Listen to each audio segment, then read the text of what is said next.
Hello, everyone, and welcome to Alta Journal's California Book Club. It's a thrill to be here tonight for Gary Phillips, host John Freeman, and special guest Naomi HIrahara. My name is Blaise Zariga. I'm Alta Journal's editorial director, and we've got a big crowd tonight. So I'd encourage everyone to please say hello in the chat. Let us know where you're zooming in from. I'm joining tonight from San Francisco, rainy San Francisco, atmospheric river San Francisco. And while you're doing that, I'd like to do some housekeeping, please. Tonight's event is part of the California Book Club. It's our free monthly gathering celebrating books that help form a definitive guide to understanding life in the Golden State. And in the weeks leading up to each gathering on altaonline.com, we publish numerous articles, an excerpt, an interview, essays, all about that month's pick. This month's pick is Violent Spring.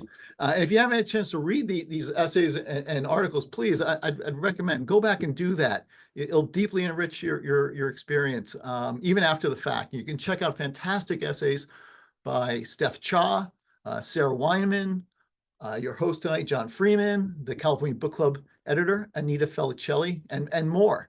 And all the articles are included in the California Book Club's newsletter, which is also free. Make sure you signed up for that. Check out our other newsletters. They're all great. Trust me, you're going to love them. And a fun fact, every California Book Club episode ever done can be watched on demand off of our site.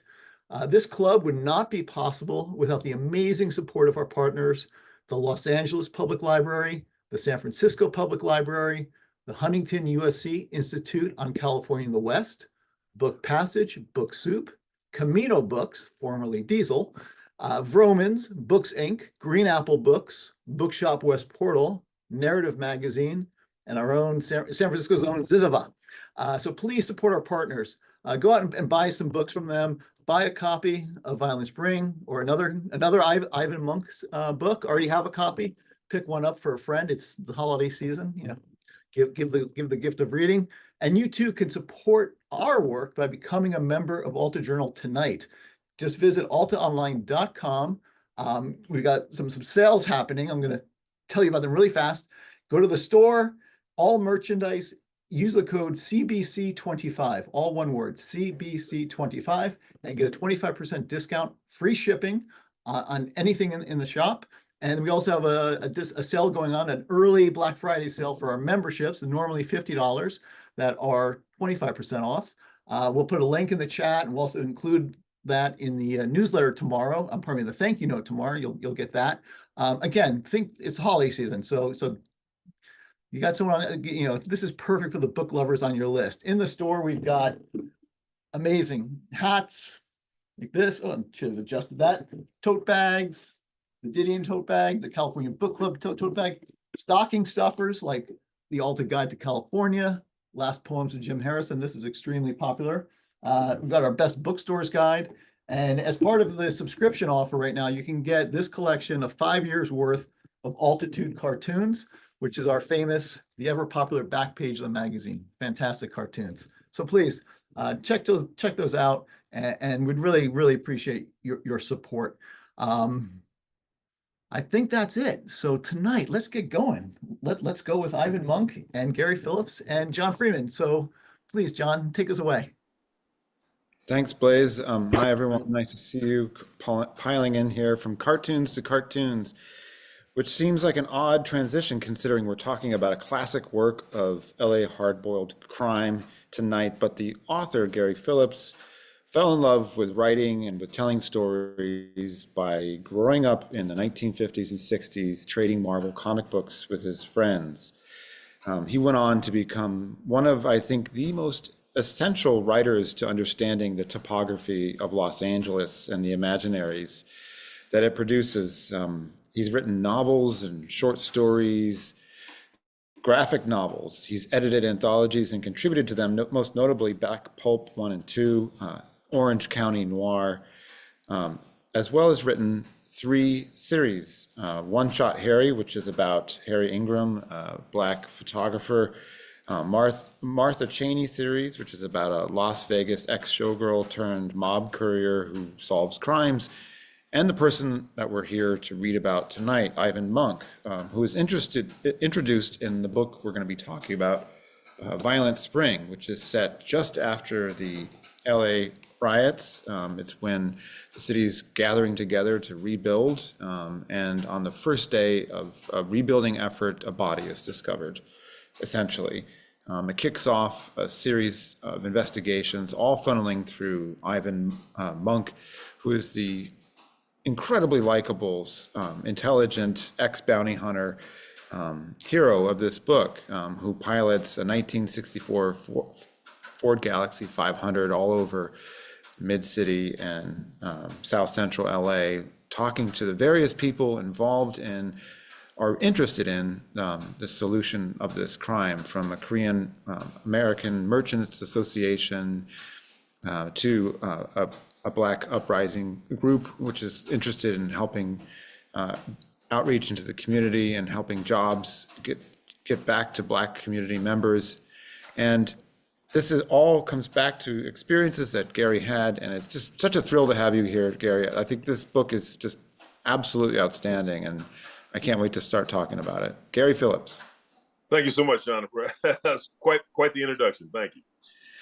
Well, I have to say I'm really dazzled by this book. I'm reading it now, 30 years later, after the events it describes. It is both timely and timeless, and that's such an extraordinary thing for a book to be. And the fact that it was your first published crime novel is also sort of mind-boggling, in the sense that you're basically still technically, theoretically learning your crime, and yet you seem very, very much in control of it at learning your crime, learning your craft. And crime too. That's right. Exactly. Yeah. So I wanted to ask you, what were the challenges to writing a novel so directly into an experience that so many people felt like they had watched?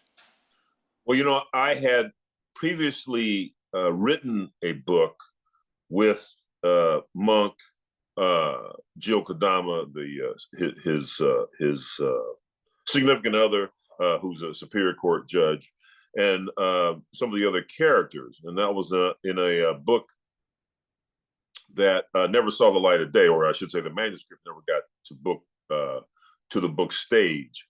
But I had shopped it around, and so I think from that, sort of to your earlier point, it helped to then give me a kind of a sense of what it took to make a novel.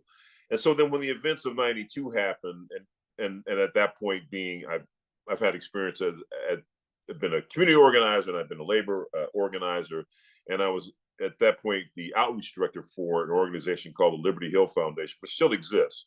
And Liberty Hill then and now funds community organizing. And so my job as the outreach director took me all over the parts of the city and the various enclaves, from Boyle Heights to South Central to the edges of the city.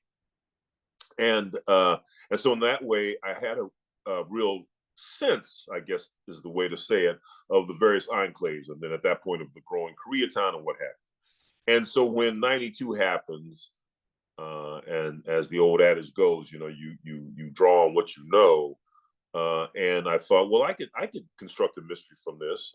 I know the players. I know at that point I knew some of the folks who were going to become part of Rebuild LA and what have you.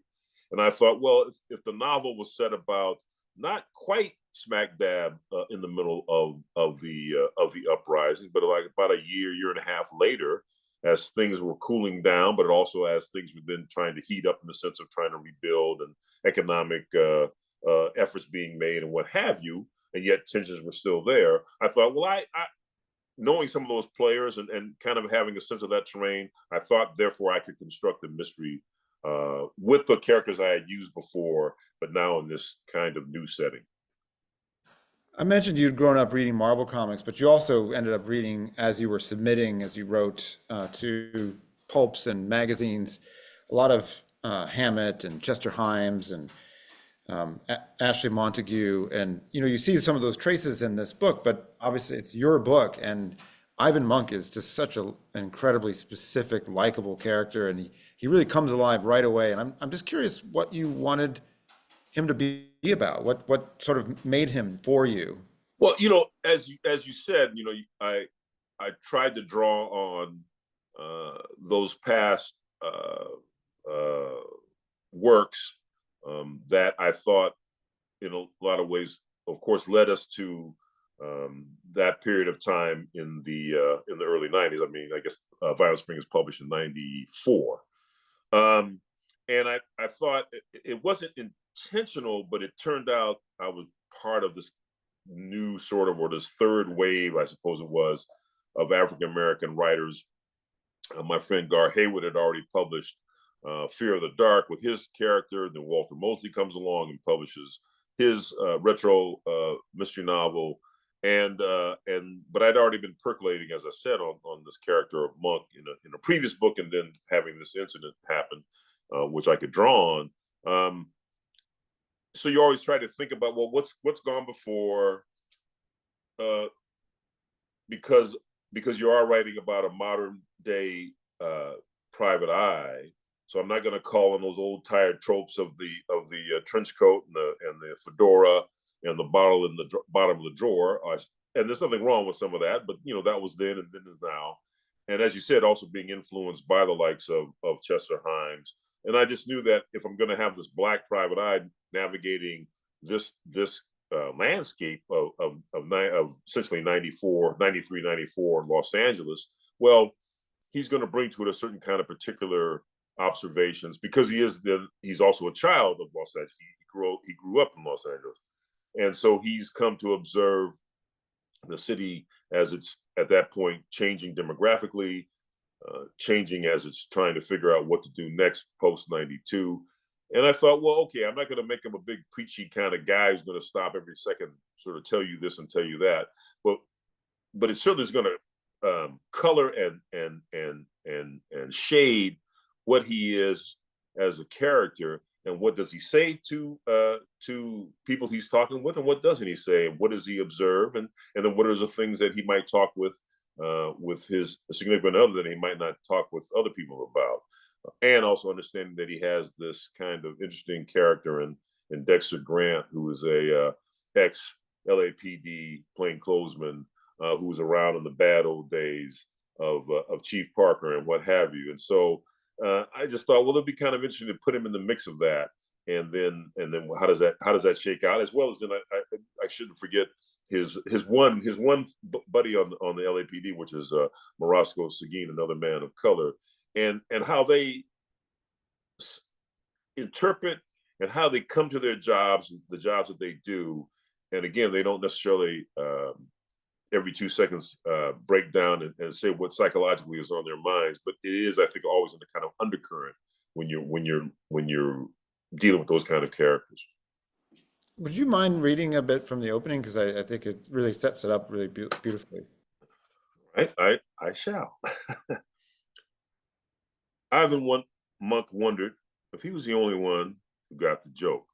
Standing next to his mother and sister at the groundbreaking of the future shopping complex at the corner of Florence and Normandy in South Central Los Angeles, the private eye remembered the maelstrom this intersection had been not so long ago.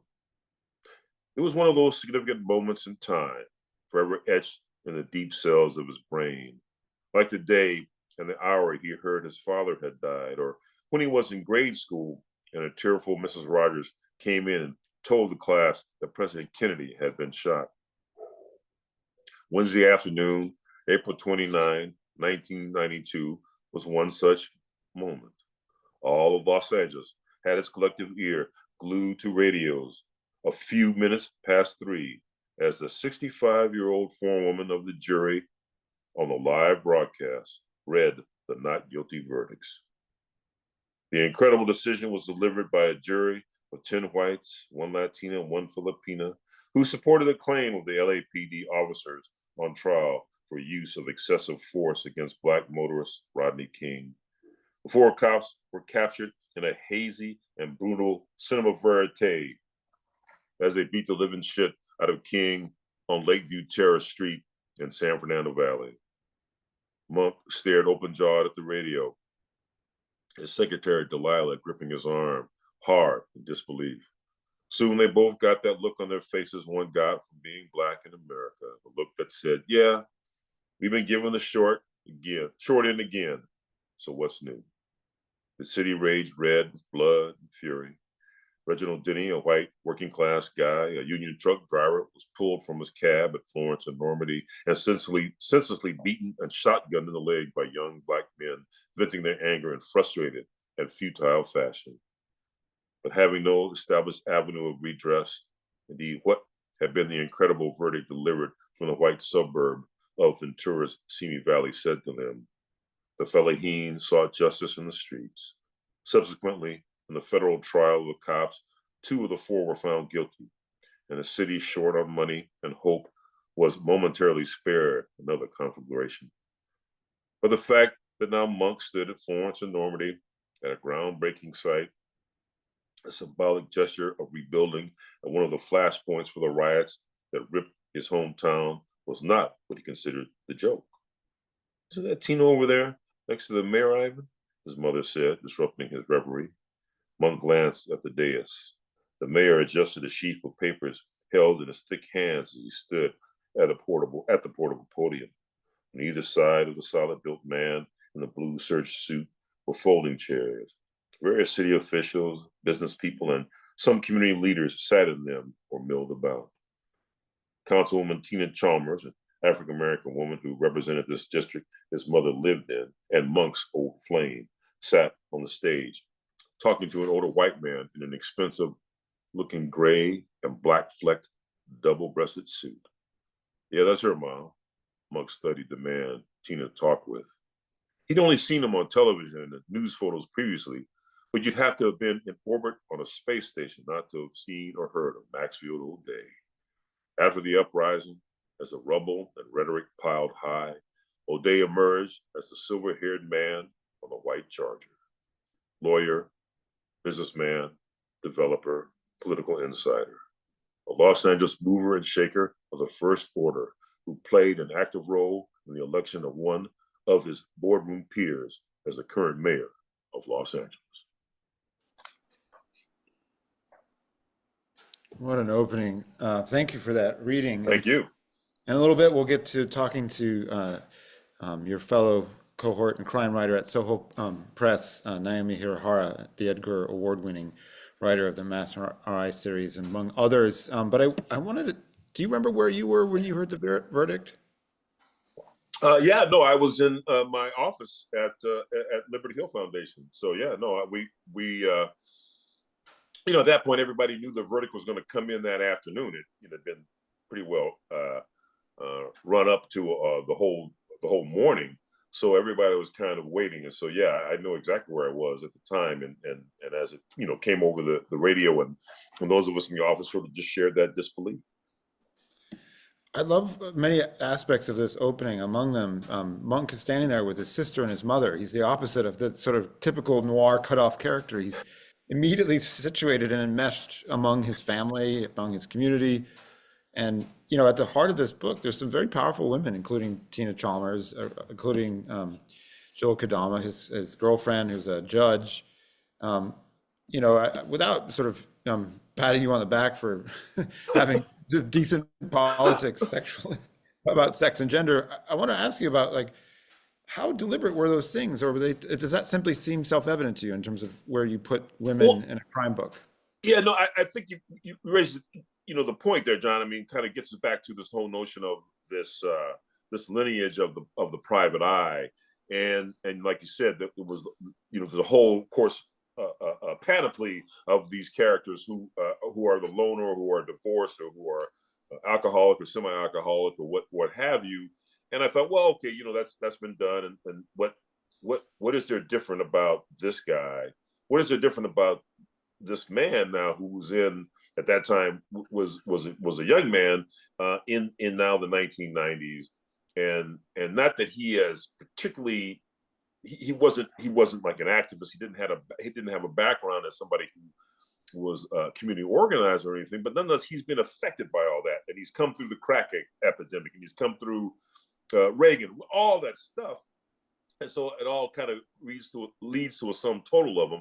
And you're right. And specifically then, I wanted to situate Monk so that he would have a family, a kind of extended family, and he would have some sense of a community. So he wasn't just the quote unquote the lone wolf operating, against this sea of troubles, but that in fact he had those folks who he could talk with, or who he could rely with, and as things develop over the course, not in the course of Violent Spring, but actually in one of the other books, it's the trouble hits home in the sense of his mother comes to him, and there's a thing with a distant cousin. So all that played out, or all that was conscious, to the extent that yes, I wanted to give him something of this nest of people, as opposed to him just being alone and adrift. Also, in the opening, you mentioned labor, and labor is saturated throughout this book. What people do for a living and how they identify as having a vocation is never overlooked. Where things were made and how they were made and who gathered as groups and unions to do it. And the book is dedicated to your father. Is there anything 30 years on that is more clear to you about your background growing up as you did and what work meant? Right now on this side of the hill, looking back, I don't think there's anything revelatory at this stage so much, John, as it just more like having a appreciation of coming through all that, even as a young person, but then certainly being influenced by the politics that drew me, or I drew myself to them, or whatever, however that worked out.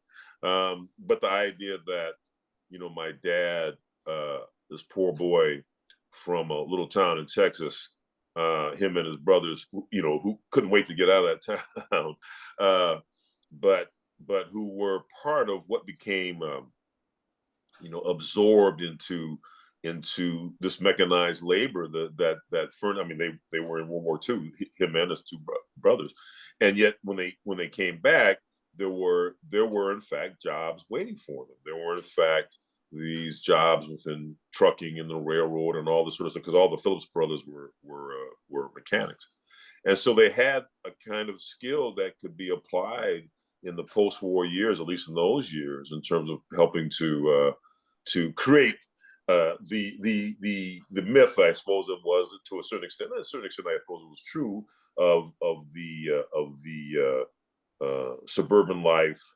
We didn't live in suburban life; we lived in South Central, but nonetheless, that was part of what was sold, of course, for the returning vets and what have you. And in fact, the crazy thing was, I always remember that my dad never even used his GI Bill to make the down payment on the house I grew up in. I mean, because he had the same job he had the same job when he got drafted, and he got the same job coming back, Pacific Motor Trucking, which was the trucking arm of Southern Pacific Railroad in those days. And it was he was a teamster. He was a union wage. It wasn't anything fantastic, but it's interesting now to think about it, how it echoes up to today in our recent election, and what does that mean for the working class, and whatever color you are within the working class, and is there a stake for you now? Is there the things that it's just crazy to think about.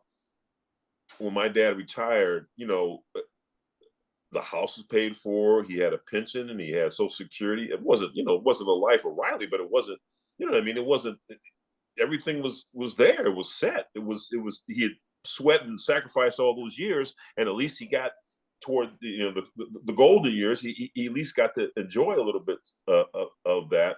Whereas all that time before, man, he had worked his butt off. And not for nothing too, I should mention my mom, who had passed early when I was teenager, 14, but she was a librarian. She was a city librarian, so she too had this union job, and that's just how I grew up. That's just the household I grew up in. Mr. Guy down the end of the block worked for the railroad. Mrs. Lewis, a couple of houses down, was a public school teacher. Next door, Mr. Caldwell, he worked for the gas company. So and this is part of that Black migration that came west, trying to find something better, and it wasn't paradise on earth, but it by degrees, it was certainly better than the conditions they had left behind. This is a great time to bring in Naomi HIrahara, in part because the novel that we talked to her about, Clark and Division, is also about a migration, not by choice. And it's from the experience of being the Japanese internment, which it comes up several times in Gary Phillips's book. So, Naomi, take it away.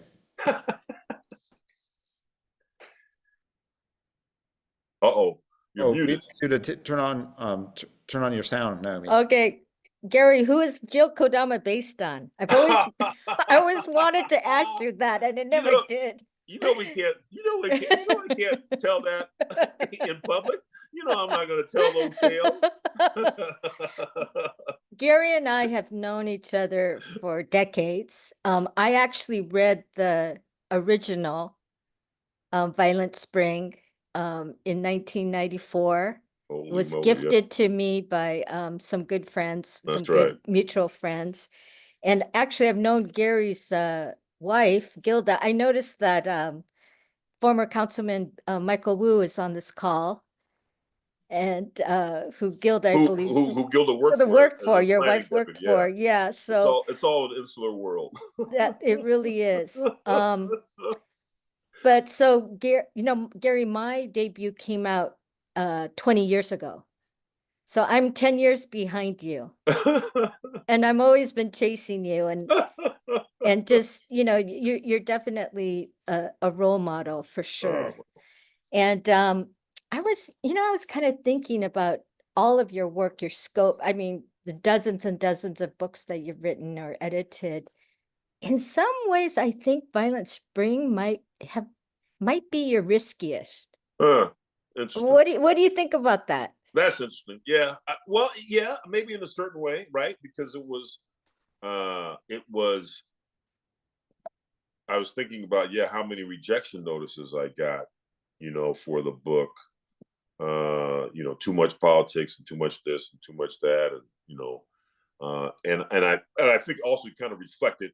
Now, of course, it's old hat, but I think it kind of reflected in that change that was happening, as you well know, within the mystery community, in the sense of kind of the old guard was still in place, and the kind of the old looks at how what these books should be about.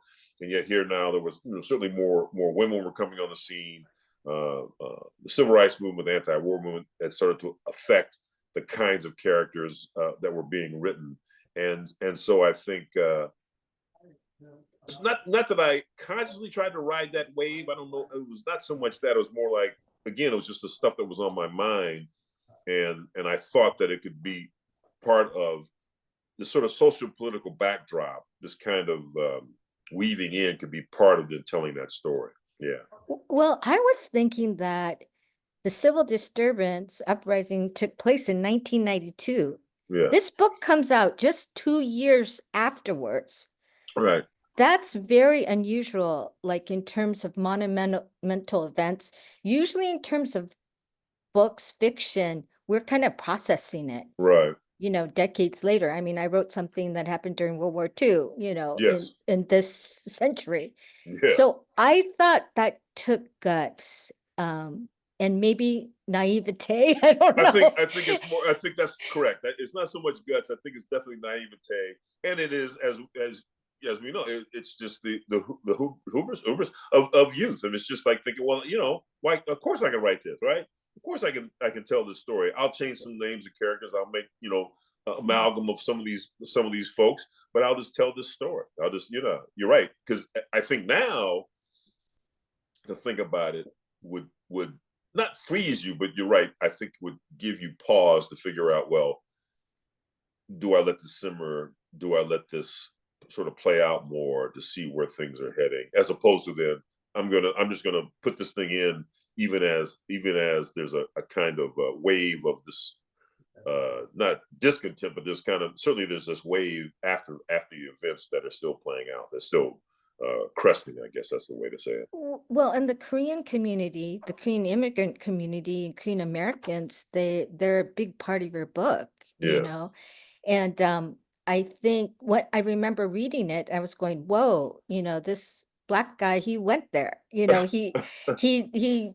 had Korean characters. And I think these days people are very sensitive, like, oh, can I write, Yes. from another ethnicity? I mean, Right. it's kind of interesting because like even you could write an African American character, I could write a Japanese American character, but it's not like these people live in a vacuum. That's We right. live in LA. We're That's right. gonna have, Yeah. the multitude of ethnicities. Yes. So That's right. this is an issue that's often discussed, and I appreciated the fact. I mean, you took a risk, by Yeah. So did you get any pushback about that, or maybe even in your head, were you wondering, should I? Right. I think what I thought then, and I still do now, and I suppose I still use it as a way to, as you said, to kind of get into Mhm. these various heads and characters. I'm cognizant that to a large extent, it's invariably from that we see these characters. Sometimes we see these characters devoid or apart from the main protagonist, but often we see them interacting with the main protagonist. And so it's not my excuse, but my fallback or my approach is, well, part of it is about that person, our main character's perspective or perception of this person. Now, on the other hand, you also want to present everybody as dimensionally as you can.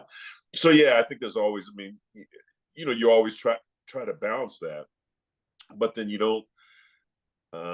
I know that you're right. I mean, certainly there's a thing of sensitivity readers and what have you, and I haven't used one yet, but as you go along, and if I write an LGBTQ character, or if I write a character who is physically challenged, I do want to not condescend. I don't want to play into stereotypes. So I think there are times when you must, I think by choice, second guess yourself and maybe put it to the acid test. That it might be sensitivity readers, or it might be some other kind of reader that will help you sort of navigate that. Because you're right, but it's a funny thing that we engage in, isn't it? I mean, in the end, listen, I feel that writers should write what they want to write, and if they can do it, they should do it. But having said that, that also means that you are aware of the sometimes fraught territory you might be entering. When you wrote Violent Spring, did you kind of think, okay, this is a new shift in my career. I'm kind of going to be leaving community organizing for this new thing. Was that were you dreaming or kind of hoping or thinking? Yeah, I was dreaming that.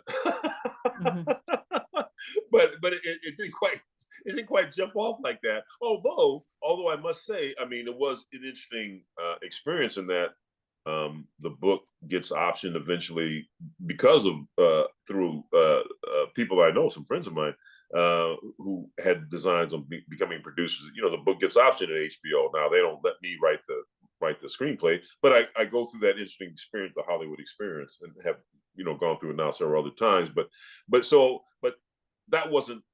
that certainly was not why I wrote the book.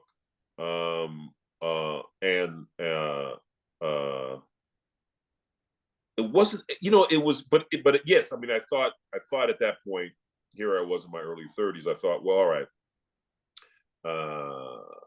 I want to do this, right? I want to be a mystery writer. I mean, I've read all this stuff and I've thought about it long enough, and I'm not getting any younger. So I thought, well, all right, let's see.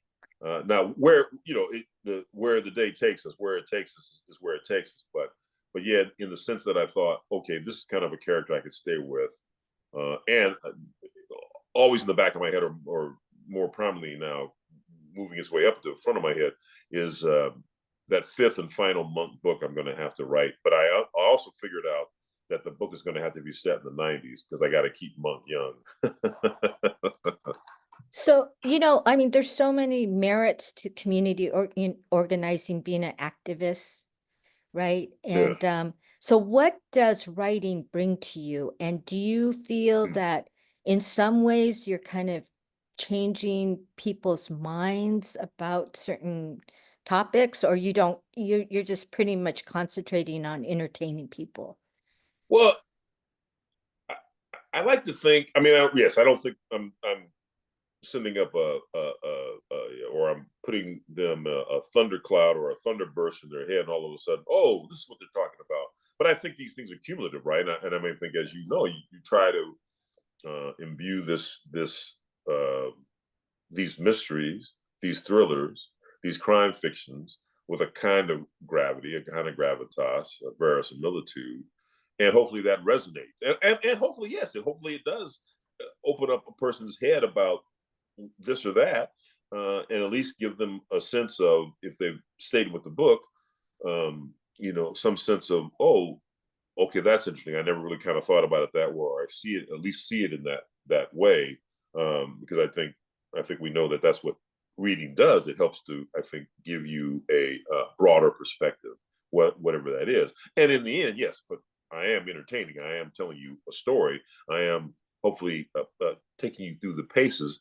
But in the context of that, hopefully I've given you characters that that will stay with you once the book is done. You know, I mentioned this to you before, but in that book, 1994 published book, you had written, "Writing ain't for sissies." I think that was your little catchphrase. But I mean, it's amazing that Violent Spring, it's actually been resurrected a couple times, not Yes. resurrected, but reissued. Yeah. Right? Yeah. This is the third I iteration. think so. Yeah. So how, I mean, and it was almost like self-published. I mean, in a way, self-published in Yeah. that. It was, well, y- we were a small press effort. Yeah, And yeah. this is before print on demand. And so we were West Coast Crime. And so we all put money into the company, and we published this book, John Shannon's first book, The Orange Curtain, as well as then Serve Cold by Ed Goldberg. So yeah, we were small press, but we did have to actually print books that had to be warehoused. We actually had a distributor, and we actually got them distributed. But so you were probably not making money, No, right? no. So how did, I mean, how did you, through the course of these 30 years, I mean, we both had ups and downs, Right. right? Right. In terms of this publishing business. But I think both of us, we just keep going. Yes. So what motivates you, and what has helped you keep going, Gary? Well, I am. In a certain way, well, it's just the stories. You can't leave them alone. You know how this is. They just get in your head, and man, you got to do something with them. I don't know. I just, they just bug you, and like, for instance, I'm working now on the outline for the third One Shot Harry book, and for a while I wasn't really stalled, but it couldn't quite gel. Like, what the heck was it going to be? And I started in 63, and I go to 65, and now I finally figured out what I'm going to be in 68, and what's happening in the city, and what's happening in the world, and it's all that sort of stuff. But then as I kind of how it is, you excavate the story, man. You got all this stuff. I mean, this bigger thing, or maybe it's that you create the statue. I don't know what it is, but anyway, you knock away all the rock, you knock away all the excess, and you kind of get to the thing that interests you. And if it interests you, and if I can give a little something different for the characters to put them through their paces, I'm just jazzed, because then, like you said, listen, as you well know, man, you got to stick with this thing for 75, 80, 85,000 words. I mean, that's a lot of words. so you better have something that you want to really write, because otherwise, man, you're not going to make it. Yeah, I think I'll bring back John. Hello, John. My goodness, not only is it great to hear you two talk, but working with a crime writer who's also doubled as a journalist in her past really has its benefits here. That was a fantastic interview, Naomi, was. and I appreciate those questions. We'll bring you back towards the end.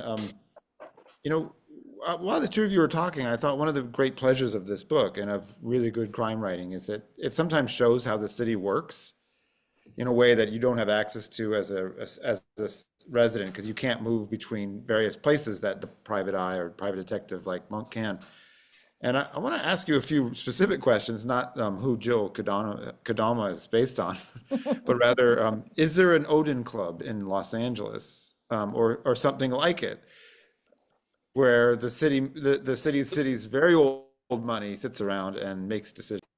Well, yes, and well, I'm sure it's something different these days, right? But there was in those days. I guess it still exists. There's the California Club, right? Isn't that? I think that's still downtown. And there was the Jonathan Club, and I can't remember which one it was. I think it was a Jonathan Club, and so this is how long ago it was. And this is actually when we Naomi mentioned my wife Gilda, and she was working for Michael, who was planning deputy, and she went to have some meeting at the Jonathan Club, and this is how, speaking of an era, and as a woman, you couldn't go in, at least in those days, you couldn't go into the dining room, as they used to say, unescorted. I mean, it's kind of wild, right? It's just crazy to think about that. And so, but I remembered that story, and I thought, well, that, of course, Maxfield O'Day, would be a member because he's, old money and what have you, and he would be a member of such a club. He might even be pushing for it to broaden, to change its rules, but nonetheless, this is where those kinds of folks sit and meet and have those kind of discussions. It used to be, and you would see this in a couple of different movies.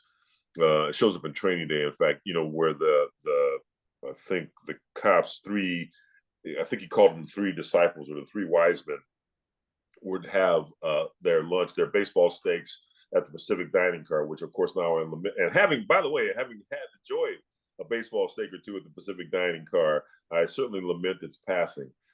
So today in 2024, I have no idea what those places look like, right? Where does Musk and Musk and Gates and where do they all hang out at? Who knows if they hang out at all? Well, they don't have the same politics, but where do the tech folks hang out? Where do the CryptoCon folks hang out? I mean, that's kind of interesting to think about it. But yes, I think there's always been a kind of there's always been a kind of gathering place for these kinds of folks, where where the order of the day is not to talk business so much, but it is to talk about their ideas or talk about things that are on their mind. Or some of these folks, Mark Cuban, various people who own sports teams, so they hang out somewhere too. So it is kind of interesting to think about the fact that these like-minded, or at least like-moneyed, I guess that's a word, I guess that's better, the like-moneyed class hangs out somewhere, so or somewheres. So or maybe it's all private islands now, for all I know. I sadly, I think you might be right. There's a question from the audience from Linnell George.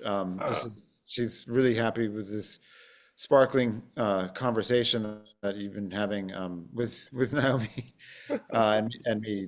She wanted to ask about Los Angeles as a location for mystery or mysteries. It's often become a character. What was tantalizing for you about using your LA as a backdrop, trailing? I think that's a great. And hi, Linnell. I think that's a wonderful question because, of course, again, it was this notion of the city that I knew from essentially, from the mid '80s into the '90s.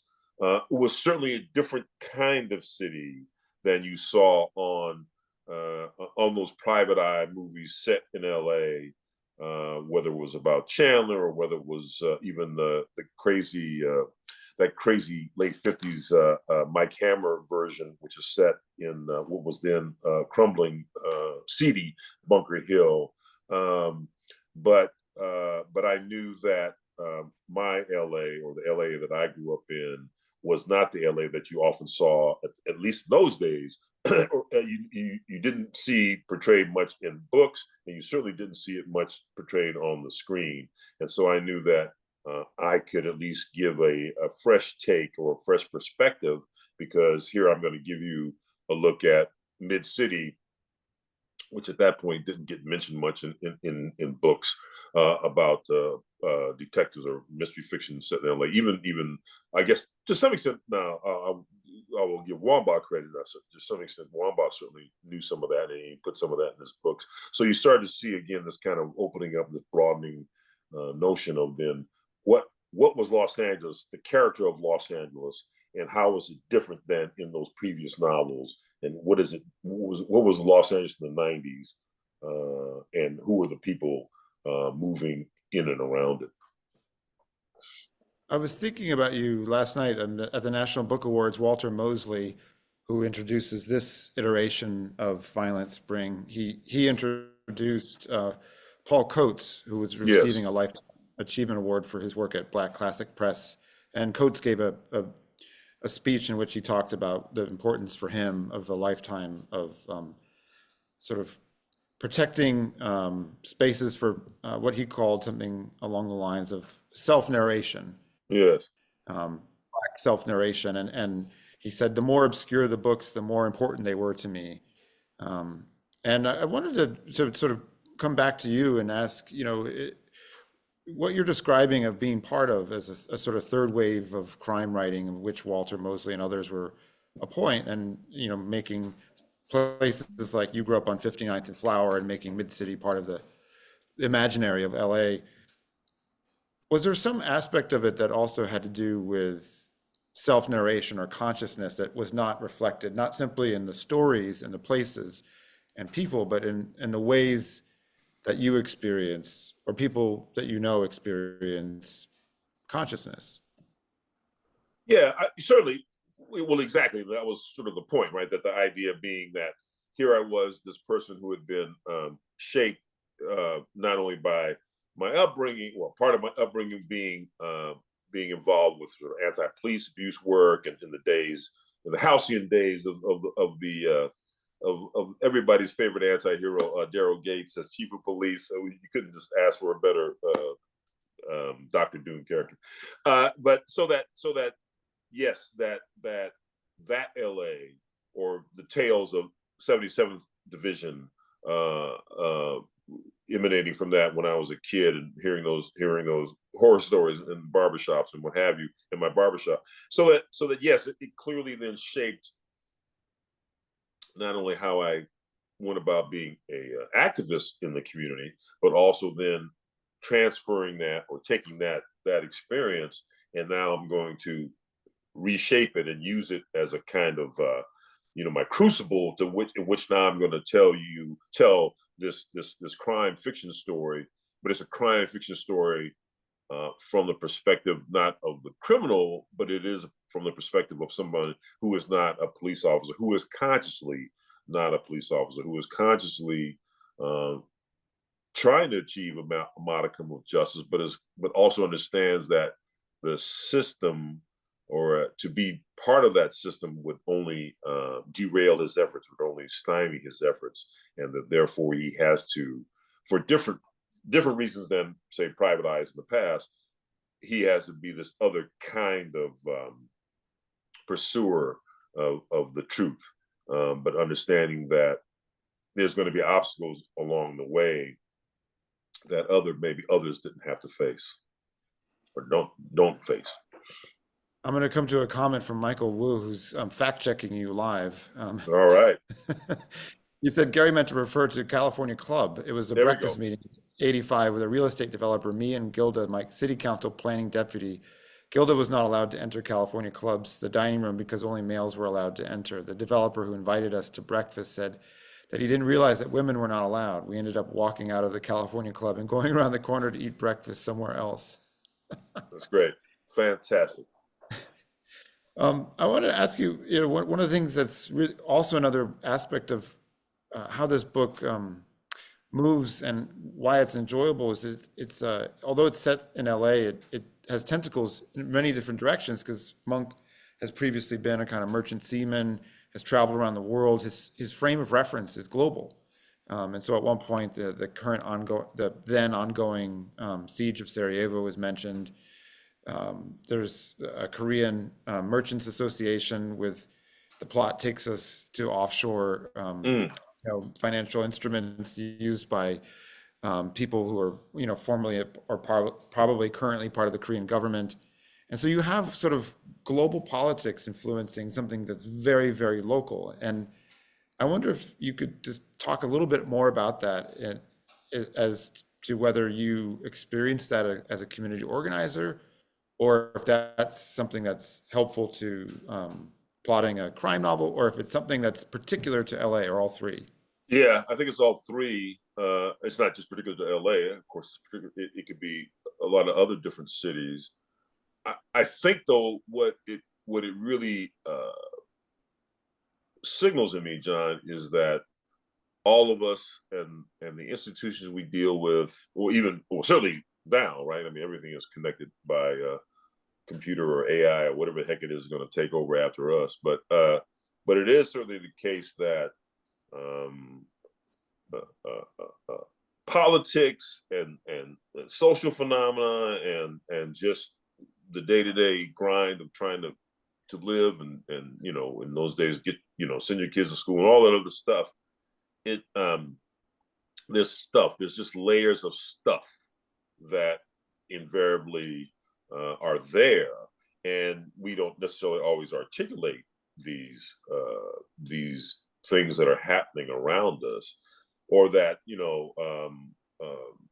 during the pandemic, the whole, what was it? It was the supply chain, right? The supply chain was disrupted, but it played out locally, right? Because and it certainly played out in this last election.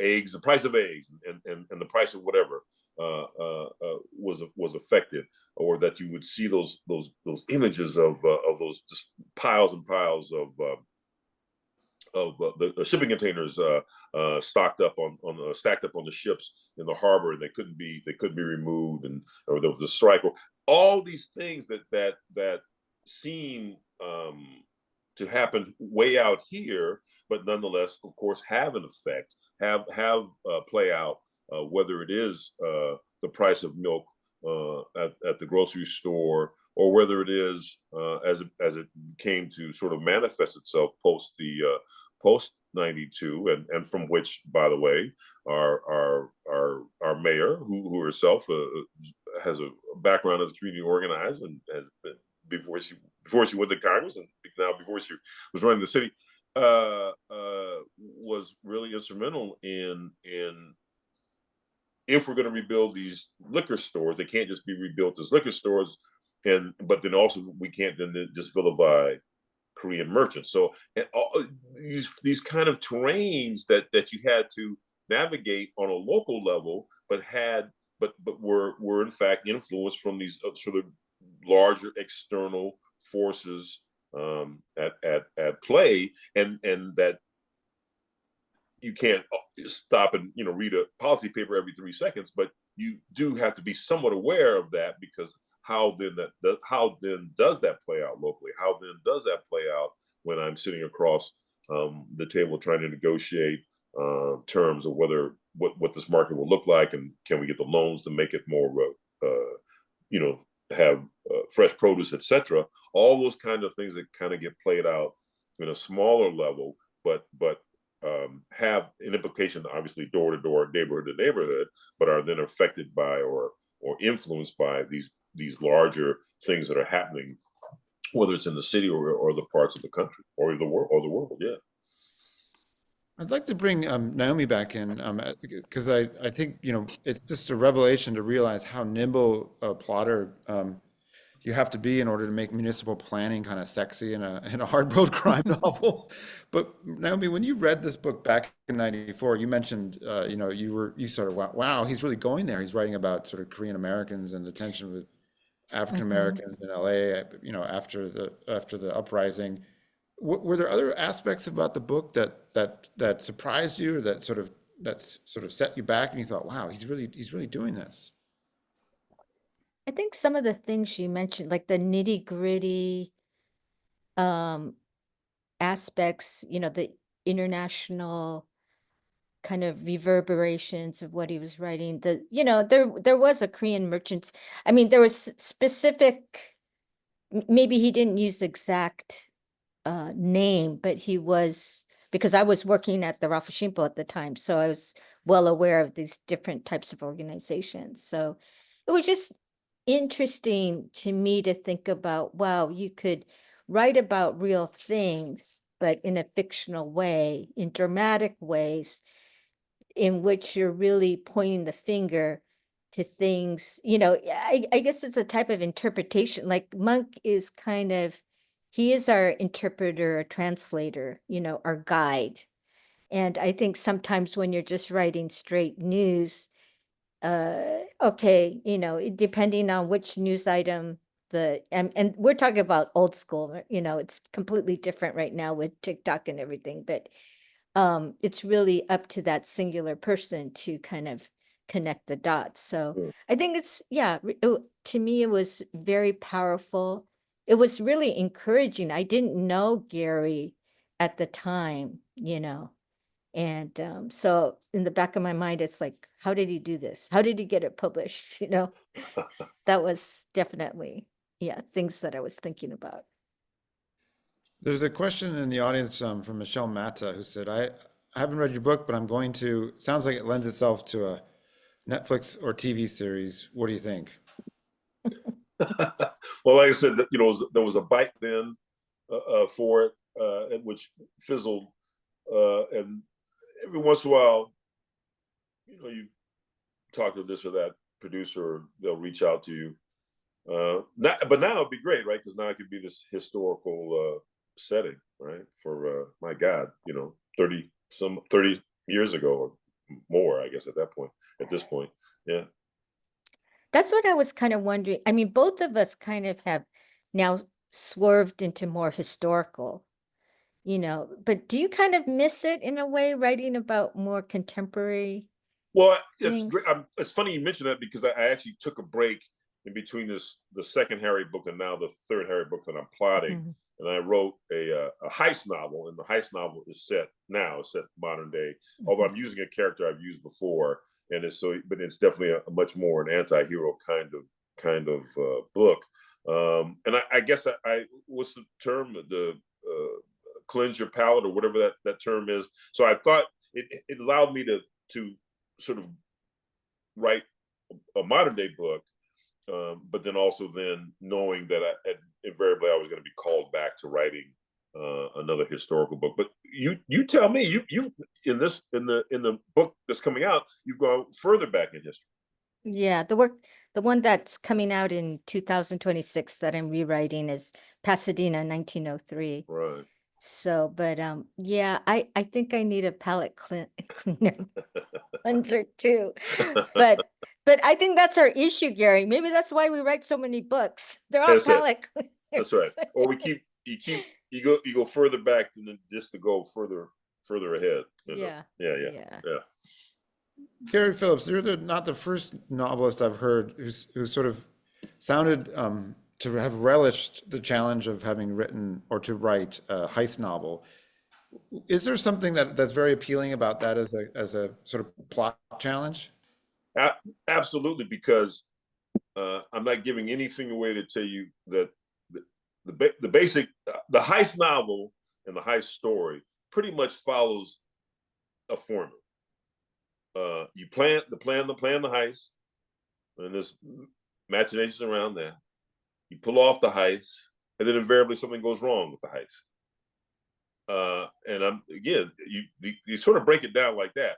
Now, in the context of that, then what are you going to do different? Understanding that you kind of have this formula, this kind of set model that you got to play with.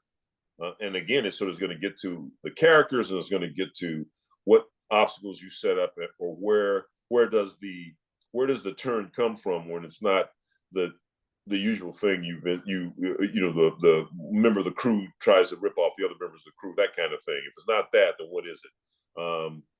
And oddly enough, me and my sometimes erstwhile writing partner, at least on anthologies, Richard Brewer, and I did a linked anthology a few years ago called Culprits, and essentially you follow, and the main character O'Connor is this character I now have in this new heist story. But essentially, you follow these characters once they pull off the heist, and as I said, something goes wrong. Now that was optioned. That got optioned by a British outfit, and it ran. It's still, I guess, it's still running on Hulu. It's called Culprits. It almost has nothing to do, almost nothing to do with what it is that they optioned the book for, except that it does follow the same model. You set up the heist. You assemble the crew. The crew has specialties. You pull off the heist. Something goes wrong. But in the context of that, like I said, you can have a lot of fun. The novels I always enjoyed were the Donald Westlake writing as Richard Stark wrote a whole series of novels about a character called Parker, and Parker was a professional thief, and several of those books have been made into films with lesser or greater. Yeah, I think Jason Statham was one of them. Jason Statham was, I think, the last one, and that I didn't think was that well done. Really, the one of the best incarnations was Point Blank from the '60s with Lee Marvin. But yeah, they've lesser or greater homage to the source material. Usually the further they got away from the source material, the movies got to be mush. But nonetheless, all that to say is that, but he wrote a whole series of novels with this character, and so that really sort of greatly influenced me in the context of, or in the notion of, creating a heist novel. Have either of you taught crime writing or fiction writing where you live? Naomi? Yes, I've actually taught an undergraduate class at UCLA on creative writing. It wasn't specifically on crime writing, but I've done workshops here and there.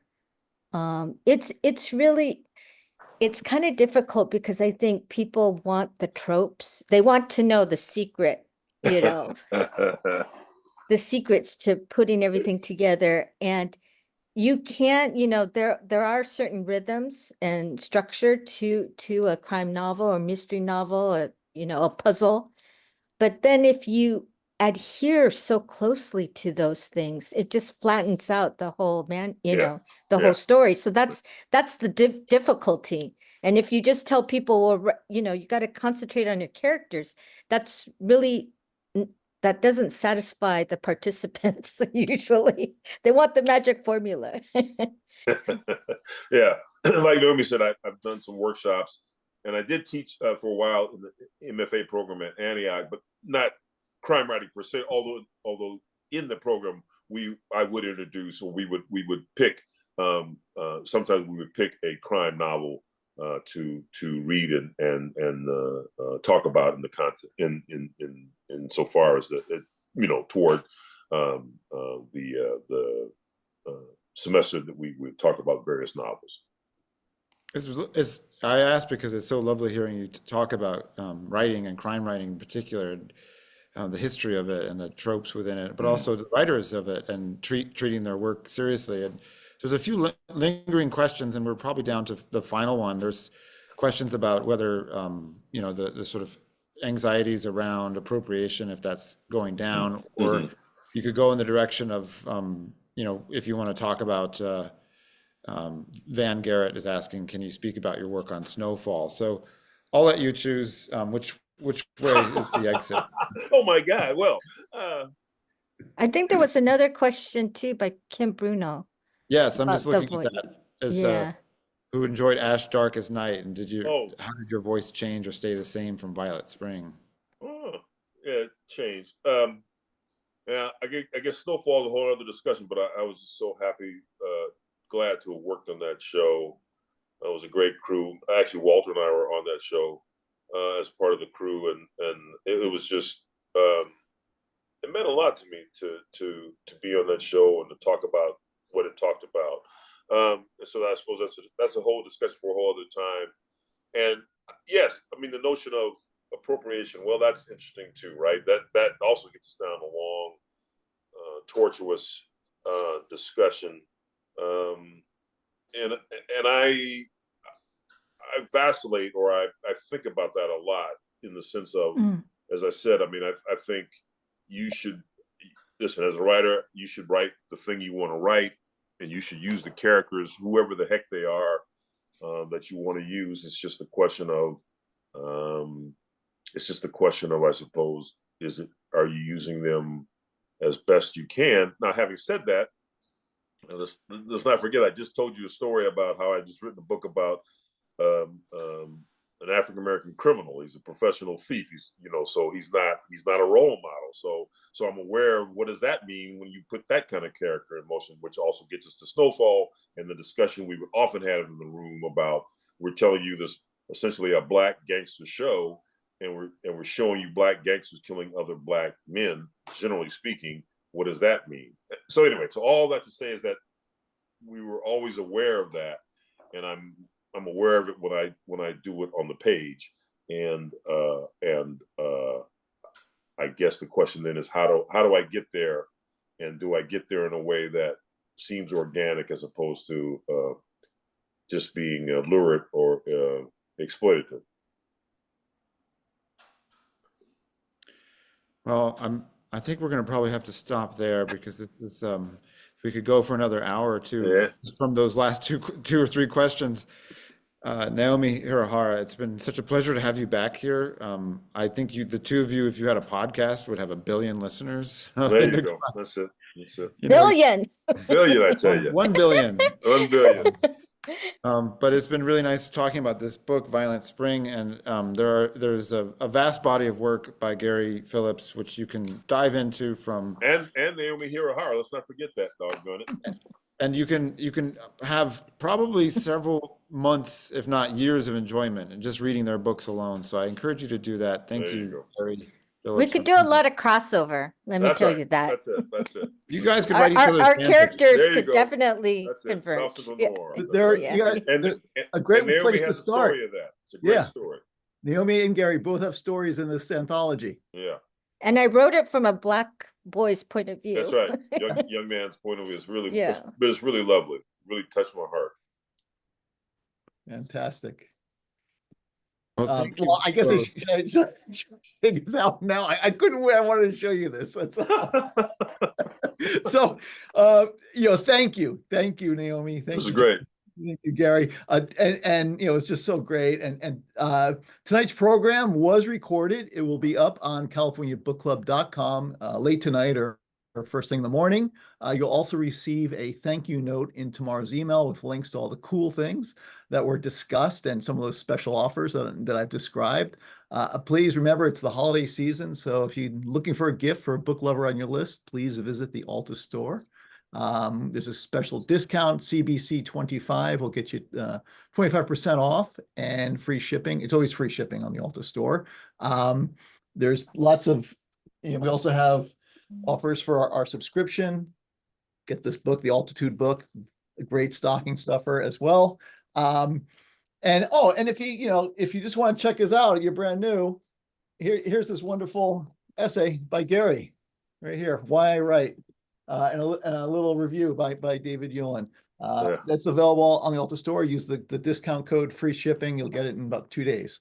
And finally, if you would participate in a 1-minute survey that will pop up at the end of this program, we'd greatly appreciate your feedback. So thank you to our fantastic panel, and thank you to everyone for chiming in tonight. We had people from all over, from Brooklyn to Kansas to Tasmania. So, All right. yes. All right. Thank you so much. Thank you, Naomi. See you soon. Blaze, John, everybody. This is great. This is wonderful. And the other John and Beth, who are hiding behind who are working the puppets, the thing behind the shadows, behind the screen. Our Oz's. Our houses, exactly. The wizards. Okay. Well, good night, and thank you, everyone. I think maybe Beth will turn us off.